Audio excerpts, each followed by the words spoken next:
부당 지시 있을 때 어떻게 할 것입니까? 예전에는 답변만 원했다고 하면 이제는 응용편들이 막 나오고 있어요. 이거는 당연한 거예요. 상사를 먼저 인정. 상사의 기준으로 봤을 때는 분명히 잘 할 수 있을 거라는 믿음이 있었기 때문에 저에게 이런 업무를 주었다고 생각합니다. 먼저 얘기를 한번 해주시고 상사의 인정. 그 다음에는 세 가지 중에서 중요도가 똑같다고 하면 가장 어려운 부분을 먼저 맡아서 해결하겠습니다. 그걸 고르시면 되는 거고 분명 비중이라는 게 다를 수 있거든요. 상사분의 시각으로 바라봤을 때 이 업무가 가장 중요하다고 생각했다. 이렇게 생각하시는 부분이 만약에 2시간짜리라면 2시간, 3시간, 4시간 이거는 고르기 나름이에요. 상사의 시각으로 바라보고 이거를 했을 때 내가 이 일을 함으로써 다음 단계에 있는 사람이 많은 업무를 빨리 할 수 있다는 거 그런 우선순위를 두고 업무를 택해서 하겠습니다. 하지만 비중이 똑같고 내가 할 수 있는 부분이 충분하다고 생각하면 당연히 4시간짜리를 풀로 맡아야 되지 않아요? 쉬운 거를 맡긴 하고 싶지만 4시간이라고 하는 이 시간을 주는 것도 주관적인 평가할 수 있다. 내가 최대한 빨리 끝낼 수 있는 방법을 알아보고 내 기준의 우선순위를 적용해서 이 세 가지 업무 중에 빨리 처리할 수 있는 부분을 먼저 한 다음에 최대한 6시까지 맞추고 만약에 내 개인적인 시간이나 이런 게 충분히 여유가 있다고 하면 이게 또 중요도가 있다고 하면 저녁 시간을 좀 미루고 최대한 빨리 해가지고 끝내드리겠다. 그런 식으로 얘기할 수도 있는 거잖아요. 그게 정말 중요하다고 하면. 그게 사람 사는 거고 이런 거 아닙니까? 이런 정도 좀 여유 있게. 조금 더 능률을 올릴 수 있는 부분을 상대방 기준에 4시간이 아니라 내 기준으로 봤을 때는 2시간이라고 얘기할 수 있는 이런 방법을 저는 최대한 빨리 찾아서 단축시킬 수 있는 그런 부분을 찾아보겠습니다. 오늘 안에 끝내야 되는지를 여쭤보고 6시가 넘어서 퇴근 시간 이후에 해야만 한다 하면은 최대한 그 부분을 도움드리겠습니다. 근데 6시까지 못 끝낼 것 같다. 그러면 빨리 이 부분을 먼저 인지를 하고 말씀을 드리고 이거를 못하는 부분이 있어서 백업이 필요하다는 거를 빨리 얘기해 줘야죠.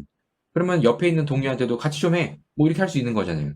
오늘날에 다 해야 되는 건지 데드라인을 먼저 파악하시고 그 다음엔 우선순위 중에서 내가 빨리 할 수 있는 그런 또 다른 나만의 어떤 방법을 찾으시고 내가 그 안에 못 끝내겠다. 그런 건 도움을 요청 주시고 이렇게 얘기하시면 돼요. 내가 끙끙끙끙 혼자 그냥 가지고 있다가 6시 막 대기 5분 전인데 최대한 했는데 2개는 못했어요. 이러면 또 열받을 수 있거든요. 그럼 진작 얘기해야지. 뭐 이렇게 어떤 순서대로 갈지를 나만의 단계를 정해야 돼요. 그 다음에 거기에 맞는 내 흐름대로 하시고 안 될 것 같다는 걸 판단하면은 빨리 이거 뭐 내가 하긴 해야 됐고 도움도 요청을 잘 못하겠고 이러면 혼자 끙끙 앓다가 혼자 욕먹어요. 혼자 안 되는 거죠. 가정마다 업무를 항상 준다면 이것도 부당한 지시니까. 아니죠.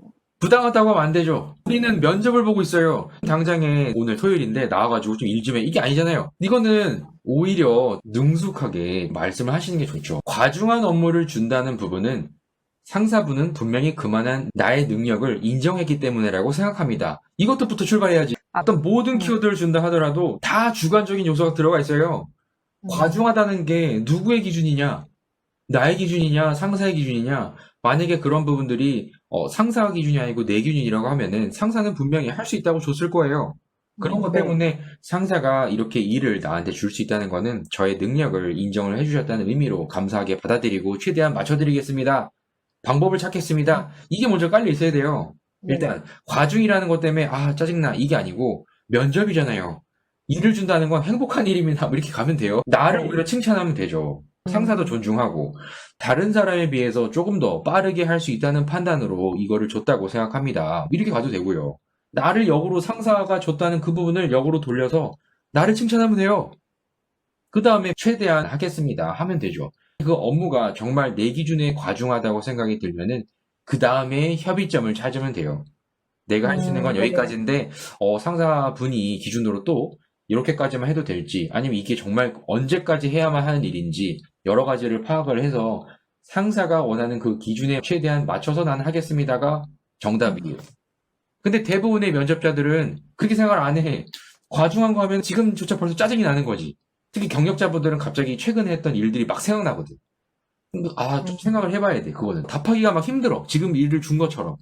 아니에요. 또 그래서 그 부당한 지시를 받았을 때 어떻게 하면 그 매뉴얼 같은 거야. 유튜버의 안 좋은 기능이에요. 그 질문에 대한 나만의 답변할 수 있는 걸 생각 안 하고 그 글자 그대로만 암기를 해가지고 답하는 거지. 부당한 지시는 어떻게 하고 이런 것만 생각을 달달달 외워서 얘기를 하는 것이지 응용편으로 물어보니까 답을 못해. 저도 물어본 적 있어요. 5시 한 30분에 업무를 주어지는 상사가 있다고 하면 어떻게 하실 겁니까? 이게 응용편이거든요. 부당한 지시를 받으면 어떻게 할 겁니까? 이걸 상황 질문이에요. 일단 제가 업무를 받게 되면 이거를 지금 왜 해야 되지? 이 5시 반에? 이걸 먼저 생각해야 돼요. 왜 내가 이걸 해야 될까? 누가 봐도 6시에 퇴근할 거를 아는데도 불구하고 상사가 나를 괴롭히려고 줬을까? 답변이 되게 중요하거든요. 내 행동을 바로 얘기하지 마시고 내 생각을 한 번 정도 언급해줘도 돼요. 상사분께서는 분명히 급한 이유가 있기 때문에 이 시각에도 불구하고 나에게 30분 전에 업무를 주었다고 생각합니다. 얼마나 급하시면 이렇게 했을지 이거를 조금 존중해줘요. 상사가 이게 부당한 지시가 아니라는 거를. 우리는 상사 질문을 한두 개는 받을 수 있거든요. 항상 피해갈 수가 없는 질문이에요. 그래서 조금만 생각해 보시고 상사가 항상 바른 판단을 하는 사람이라는 거를 가정에 두고 그 다음에 상사를 존중하는 표현을 꼭 해줘요. 상사가 그렇게 생각 없이 5시 반에 줬을까? 물론 그런 데는 퇴사해야 돼요. 그하지만 아닐 거거든요. 분명히 급한 일이 있으셨다는 생각으로 저한테 그리고 그건 칭찬, 역으로 칭찬. 얼마나 믿을 만한 사람이라고 생각했기 때문에 나한테 주었겠느냐. 역으로 면접이니까 칭찬해줘요. 나를 오히려 돋보이게 해줘요, 이렇게. 이게 면접이에요. 내가 평소에 업무 처리를 얼마나 빨리 했으면 이렇게 급한 상황에서 도움을 요청했겠냐. 그리고 얼마나 대인관계 면에서 내가 얼마나 편안하게 다가갈 수 있는 사람이기 때문에 상사가 나한테 이렇게 지시를 했겠느냐. 내 개인 시간이나 이런 부분이 좀 있다 하더라도 빨리 도움을 드려야 된다. 왜냐?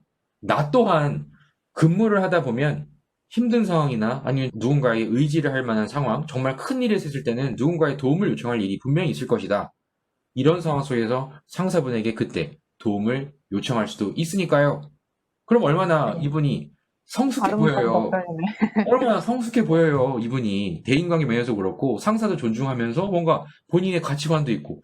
그게 맞는 면접 방식이지.